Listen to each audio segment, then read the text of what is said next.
Jadi kemarin itu kan rekanku Sarah nikah dan aku juga nggak expect ternyata Ricis di situ sebagai bridesmaid-nya dan aku sebagai groomsman-nya gitu. Terus sudah lama memang beberapa waktu nggak ketemu sama dia. Ya udah layaknya sahabat karena kebetulan aku sama Ricis itu dari tahun 2016, 17 berarti hampir 8 tahun sama Ricis gitu. Ya masih ya berteman baik, bersahabat baik.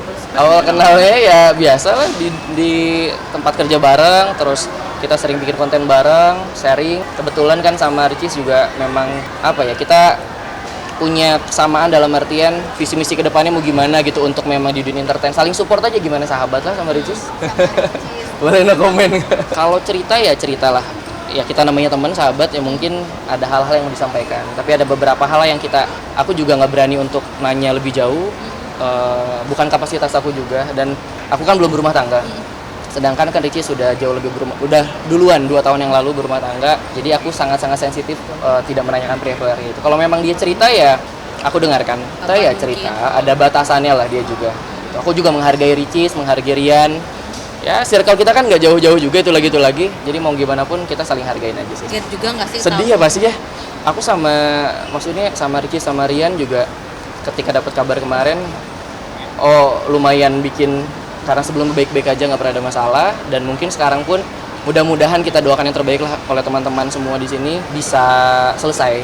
Dalam artian selesainya masalahnya selesai, mereka bisa baik-baik lagi seperti semula dan aku rasa sebenarnya kemarin pun nggak terlalu besar lah, bisa diselesaikan insya Allah. Nggak, biasa berita kan suka di bumbu-bumbu manis nih, kalian juga jangan di bumbu-bumbu lagi hari ini. Nanti akan keluar lagi berita baru, ntar aku yang dihujat. Jadi aku sama Ricis ya sahabatan aja, teman, saling support. Kalau misalnya lagi ada masalah ya kita saling dengerin. Ricis pendengar yang baik, dia sosok yang mandiri, wah hebat lah pokoknya. Enggak curhat yang happy kok. Nggak ada tentang masalah. Jadi aku kaget ketika kemarin dapat kabar. Di Tanjung Sep itu kan Moana lucu banget ya. Karena aku nggak pernah ketemu semenjak lahir sama Moana nggak pernah ketemu. Baik-baik aja. Rian tahu aja sih. Rian tahu aja. Dibilang terseret-seret sebenarnya mungkin enggak ya. Cuma lebih kayak disayangkan aja kenapa harus terjadi seperti ini gitu. Dan banyak berita-berita yang simpang siur sebetulnya, kayak misalnya aku ngebet untuk balikan padahal kayak aku temenan sama Ricis nih, aku sahabatan sama Ricis hampir 8 tahun, jadi kita saling support aja dan sama-sama kita doakan yang terbaik. Dan kalau misalnya pun banyak nih teman-teman media di sini menanyakan bagaimana aku tanggapan, bukan kapasitas ini. Wah, tidak tahu kalau salah pun. Kayaknya nggak ada. Itu kan netizen deh, jadi nggak apa-apa, nggak masalah. Yang penting kita doakan yang terbaik buat aku, buat Ricis, buat Rian, buat yang lain semuanya kita sama-sama saling doain. Aku no comment itu. Tanyain Bu Icis langsung. Sekarang aku manggilnya Bu Icis. Ya, kalau misal dari ini istilah kedokteran ya, maksudnya kalau misalnya kadang-kadang ketika setelah sosok ibu melahirkan, ini lebih kayak ada baby blues syndrome yang kita ketahui dan lain-lain. Akan memang banyak faktor-faktor stres yang akan kita dapatkan ketika misalnya setelah melahirkan hal-hal kita punya ekspektasi. Seorang perempuan punya ekspektasi.